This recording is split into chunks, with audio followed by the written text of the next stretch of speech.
સમી તાલુકામાં આવેલું ગાજદેનપુરા ગામ આજે માત્ર એક નાનું ગામ નથી પણ હજારો ભક્તો માટે આસ્થાનું એક મોટું કેન્દ્ર બની ચૂક્યું છે। અહીં બિરાજમાન છે મહાભારત કાળના પૌરાણિક ભીમનાથ મહાદેવ।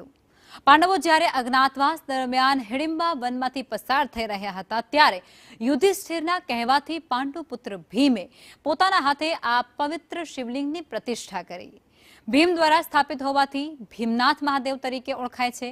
આ મંદિરની ખાસિયત એ છે કે અહીં એક નહીં પણ બે શિવલિંગ પૂજાય છે અને તેનું પ્રણાલ એ પશ્ચિમ દિશામાં આવેલું છે।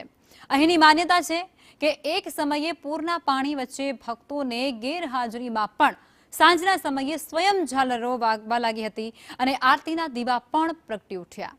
ગામ સાવ ખાડા જેવા હેઠાણવાળા વિસ્તારોમાં હોવા છતાં દાદાની કૃપાથી પૂરના પાણી ક્યારેય આ ગામની અંદર નુકસાન નથી પહોંચાડતા।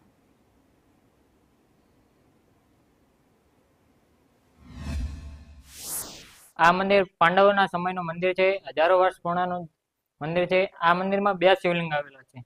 બધે એક હોય છે પણ આ મંદિરમાં બે શિવલિંગ હોય છે અને દૂર દૂરથી માણસો છે ને અહીંયા દર્શનાર્થી આવે છે। આ તો દૂર દૂરથી માણસ દર્શન કરવા આવે। અમાવાસ્યા રોજ અમારે આ તો સેવા ભાવી બહુ અમારા ગામના આલે છે। હે દાદા, હું પ્રેમથી ભાવથી તમારો શિફાળ વધેરો છું, માની લેજે।